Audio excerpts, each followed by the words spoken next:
Last year, I was given a biblical formula for sleep that has outperformed my 2-hour screen buffer before bed, my red light only after sunset, my circadian syncing, my most sedative herbs and supplements. So I want to share it with you. So for 6 weeks of last year, I dealt with sleep debilitating anxiety.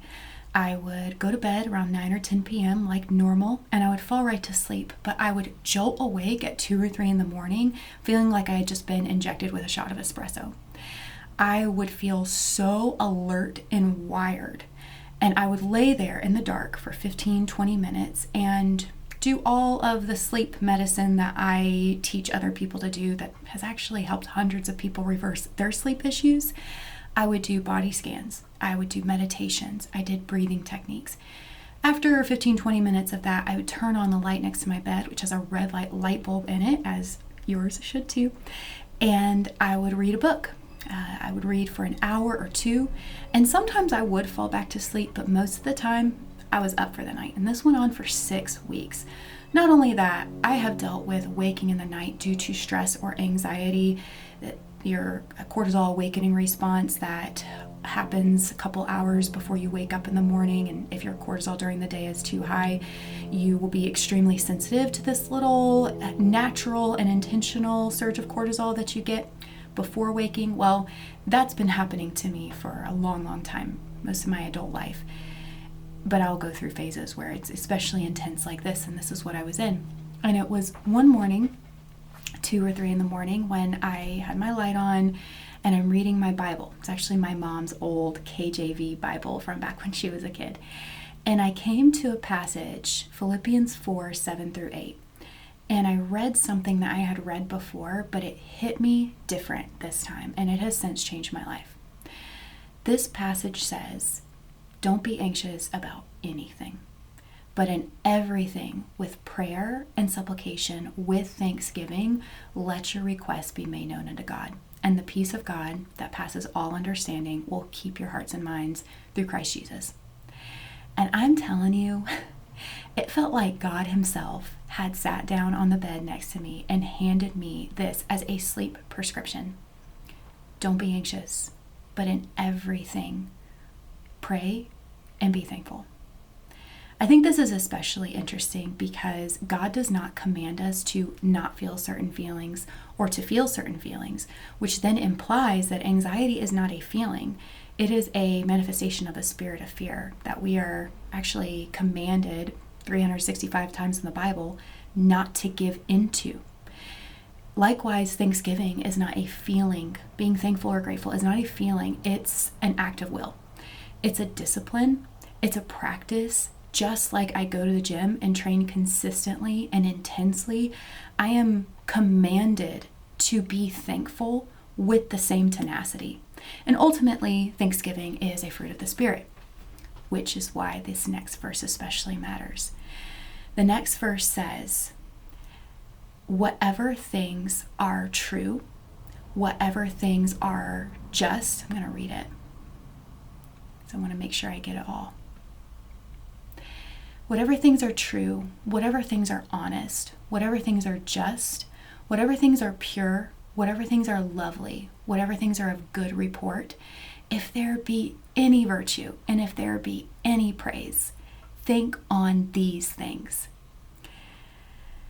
Isn't it interesting how this is so antithetical to everything we are given in our culture to meditate, ponder, and think about?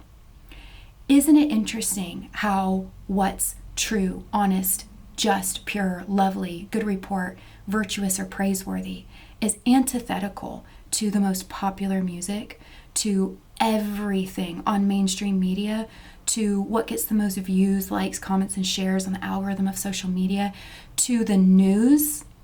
You have to go against the cultural grain and current in order to think on these things. But what Jesus is saying here is that when you feed your spirit these things, it's like a complete circle. When you feed your spirit these things, it will lessen your anxiety. It will help you to pray. It will help you to be thankful. And if you're feeling anxious and unable to be thankful, just start listing these things out. It's a complete package and formula. right here in Philippians. And y'all, that's what I did that night. I turned off my light, I laid there in bed, and I prayed, and then I started listing out everything I'm thankful for. And wouldn't you know it, I fell asleep before I could get to the things that were true and pure and just. I fell asleep. And in the over a year since that I've had this experience, there has only been maybe one, maybe two times in which this hasn't worked. And I'm comparing that to years, if not decades, of dealing with these sleep disturbances of 2 or 3 in the morning wakings where I can't fall back to sleep. I had to share this because this has been nothing short of miraculous for me. And hey, it's not just me. There have been multiple studies done, and I looked through a few of them for y'all, reviewing the impact of gratitude on our health. There was a review of 70 studies done that observed 26,000 people that showed that the more grateful we feel, the less depressed and anxious we are, and therefore the better sleep we get. There was also a meta-analysis that showed that gratitude lowers blood pressure and improves your heart health. And there was one especially interesting study to me that was done on 50,000 women of average age of 79 that showed that frequently feeling and expressing gratitude lowered their risk of dying in the 4 following years by 9%. We know that gratitude and thankfulness is good for us. It's how we were designed. But I think even more so is the impact of gratitude and thankfulness, not just for the blessings in our life, but to the one who gives them. And I think this is why it gave me the amount of peace and security to be able to sleep. Because when I am grateful to my Creator, who breathed breath into my lungs and whose voice animated into vibrational being every living thing, from the oceans to the animals to the fungi to the wildflowers to birdsong, I feel taken care of. Not because everything in my life is operating the way that it should. At that time, there were some things that were very much out of my control that were very scary.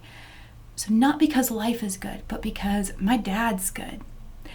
And being thankful is a reminder to my soul that He is, and that if He created me and all of this with such beauty and goodness, truth, purity, justice, virtue, surely He will take care of me, and He will take care of this situation that is out of control. I just had to share that because I share so much about foods, nutrients, supplements, lifestyle practices, exercises that improve our health. But this has helped me just as much, if not more, than all of those things in such an important area of my life, which is my sleep